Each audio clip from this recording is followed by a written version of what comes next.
Welcome, anime and manhwa enthusiasts. Today, we're diving into the captivating world of Necromancer's evolutionary traits. This manhwa takes us on an extraordinary journey where magic, mystery, and supernatural powers collide. Join us as we explore the gripping story, uncover the hidden secrets, and witness the evolution of the enigmatic Necromancer. If you're a fan of dark fantasy, intricate plots, and intriguing character development, you're in for a treat. So, without further ado, let's embark on this thrilling adventure and recap Necromancer's evolutionary traits. The story unfolds as the warriors of Endeavor face off against a relentless orc horde at Grandy's kingdom's last line of defense, the Endeavor stronghold. The warriors are fully engaged in battle as the orcs breach the walls, their orders echoing through the chaos. With the orcs overwhelming in number, the kingdom's south gate teeters on the brink of collapse. Deputy Commander Filian Endeavor acknowledges the orcs' berserk onslaught. Amid this chaos, the Orc Lord, an aura master with unique skills, enters the fray. Orcs ravage the kingdom and shockingly seize control of the castle walls. Despite the grim situation, Filian Endeavor orders his soldiers to defend the castle at any cost. The sudden arrival of a necromancer abruptly halts the war. Using enchantment, he commands corpses, showcasing his mastery. The presence of this unexpected necromancer bewilders the battlefield's denizens, especially the Orc Lord.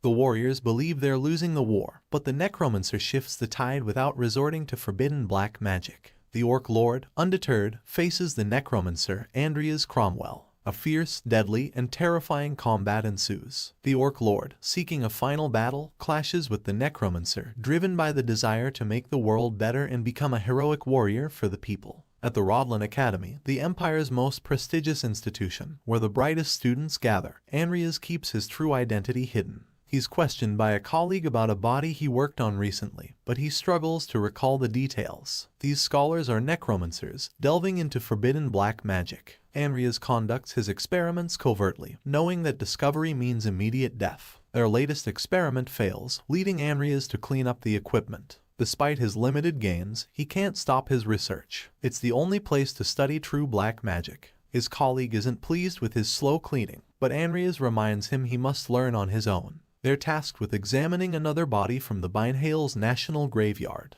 Andreas' colleague doubts him but gives him another chance. He's reminded of the importance of proving his worth as an orphan taken in by his colleague. As Andreas enters the academy, students are shocked by his presence, and he confronts them with hostility. He's viewed as a third-rate villain, an untalented student who curries favor with the powerful and bullies the weak. He despairs over his situation and lacks a solution. In the game universe, Makoto Kenshiro plays as Andreas Cromwell. A call from an unknown person reveals detailed knowledge about him in the game. He becomes a character in the game 6 months before the main plot starts, setting the stage for his involvement with the main characters. The shadow of death looms over Andreas due to a shared incident with other characters. He must strengthen himself before the game begins to survive. Dual Core, a unique ability, grants him proficiency in both magic and swordsmanship, but he must choose one. Andreas discovers the concept of evolution, a phenomenon that allows living beings to adapt and ascend. It's a new trait he's eager to explore,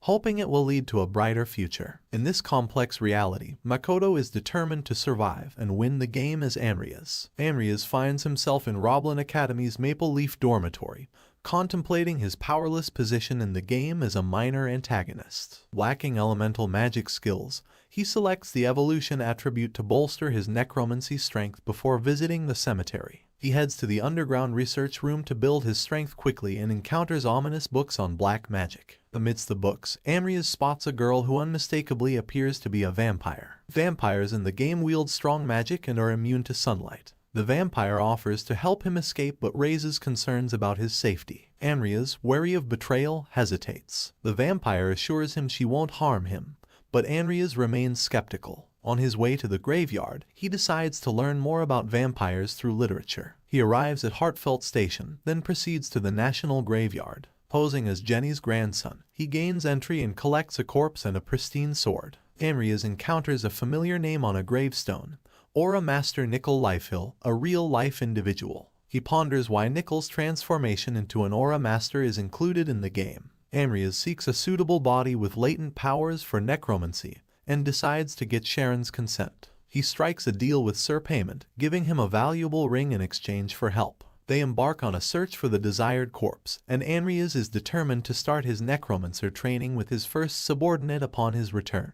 Anrias swiftly returns to the academy, ready to handle deceased reagents for Charon's research. Surprisingly, Charon assigns him more work immediately. Anrias finds that he works more efficiently when irritated, and his body seems to remember it instinctively. While cleaning the research room filled with experiments and corpses, Anrias contemplates using Nickel's body, but he can only work with skeletons at his current skill level. However, he lacks the funds to practice on another body. The vampire from before asks him about releasing her, provoking him. Anrias remains silent, frustrating her. Finally, he decides to release her under one condition: she must swear an oath to keep him alive in her family's name. The vampire agrees surprisingly quickly. With the ability to evolve beings not directly summoned by him, Anrias tests it on the vampire. The results are uncertain, but he now plans to summon Nickel. He successfully summons a skeleton with advanced abilities, including sword mastery. Anrias has more to do to survive Charon's reign. He permits the skilled skeleton, now resembling a real human, to leave. He discovers a technique to foster his traits and asks Nickel to teach him swordplay.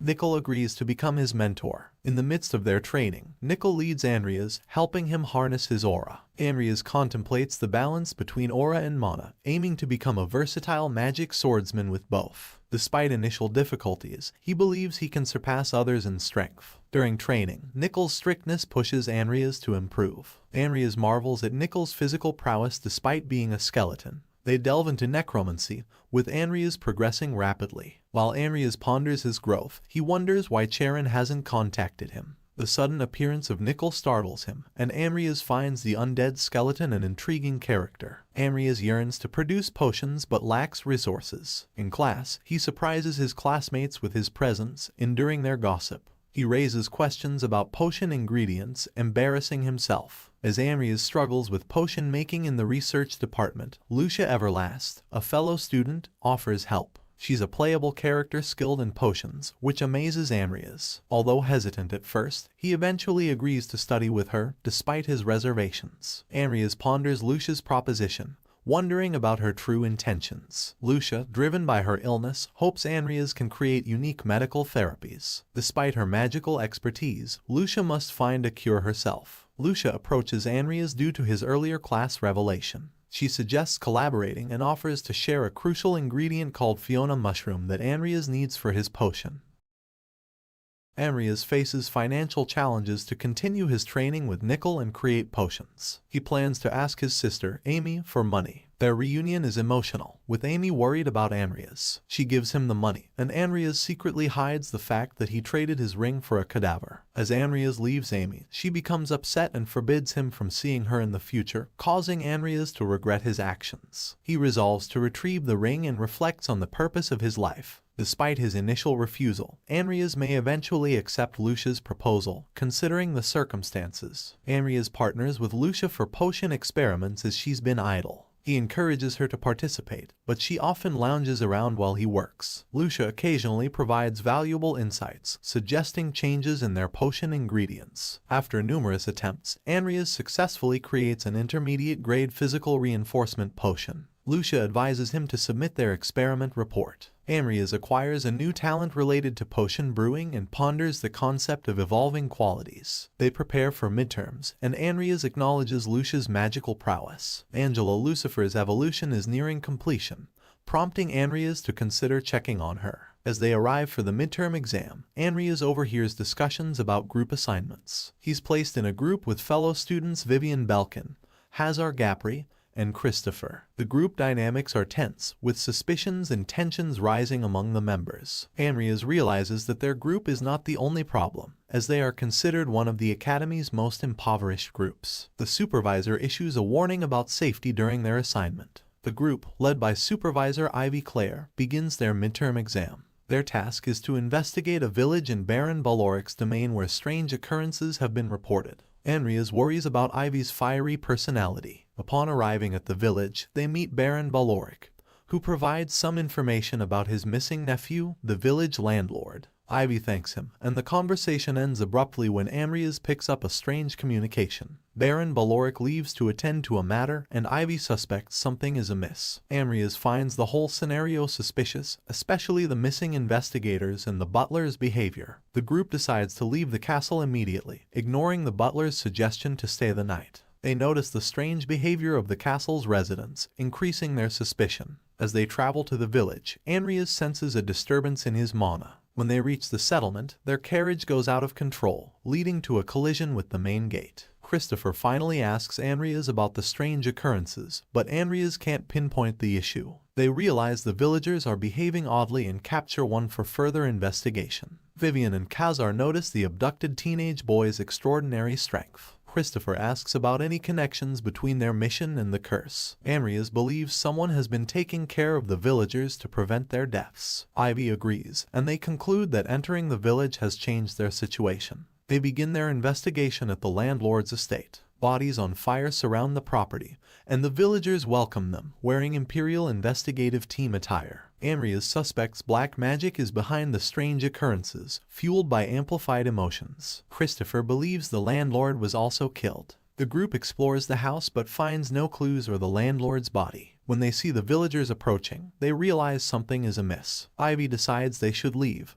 and Christopher guards them as they encounter hostile villagers. As they try to escape, Amrias has a flashback and uses his Earth's shield. Ivy is not pleased, but Amrias manages to locate the black mage. The group shifts into survival mode as they are relentlessly pursued by the possessed villagers. Amrias uses his mana to keep the villagers at a distance, and Ivy carries him. They notice a mysterious figure in a mask watching them. They find a room that could be the Black Mage's location but are ambushed by a villager who claims to be Ivy's sister. Amrias tries to deactivate an enchantment but fails, and they receive a message from the Black Mage criticizing Amrias' abilities. They hear about the 7 deadly sins and the name Sloth being referenced in the countryside. Amrias ponders its significance. Vivian goes wild attacking possessed villagers to save the group, impressing Amrias. Ivy is trapped inside a magical barrier, and Amrias receives messages from the Black Mage about their actions. Khazar goes after Ivy to help her, leaving Amrias with the team. Vivian's condition worsens due to dark magic. An unidentified man watches them and mocks their situation. Amrias remains confident and challenges the man. The man transports Amrias to another dimension, disintegrating his body. Amrias enters a battle and meets an injured soldier named Xioi. He tries to save him but realizes it's too late. In a shocking twist, the injured person is revealed to be Amrias' father, and Amrias witnesses the fate of the traded ring. Amrias remembers his father bidding him farewell, emphasizing the importance of cherishing life with his sister. Amrias battles his way back to reality, but the man behind the mask uses powerful mana to transport him to different realms, causing him to become stunned. The caster is intrigued by how Amrias escaped the curse of sloth, which he considers a trauma-induced curse. He fights Amrias but is surprised when Amrias summons skeletons using his novice necromancy. The caster is bewildered and reveals that black magic users are prowling the region. Amrias summons common skeletons to confront the caster. They engage in a battle, and the caster manifests the sloth page, indicating that Amrias is causing him to use his sloth power. As the battle intensifies, Amrias realizes the caster struggles to control his power. Amrias decides to move into the caster's blind zone and attacks him swiftly. During the fight, Nickel, Amrias' companion, is annihilated by the caster. Amrias is enraged, but to his disbelief, Nickel slices the caster in half, declaring Amrias and Nickel the winners of the fight. Baron Butler remains a suspect in the catastrophes, possibly being a black magician. Amrias contemplates using the sloth mana recovery, stored by Bickle, to escape but fears returning alone and using black magic. However, he eventually decides to use it. In another dimension, Amrias encounters a young Vivian Belkin and learns about her tragic past, including her abusive upbringing and unique swordsmanship talent. He offers support and training, fostering Vivian's confidence and skills. Amrias and Vivian form a close bond, with Amrias promising to always be by her side. Vivian's training progresses remarkably in just 1 month, earning praise even from her father. However, she becomes anxious when Amrias does evolutionary traits recap journey. If you enjoyed this video, don't forget to like, share, and subscribe for more exciting manhwa adventures.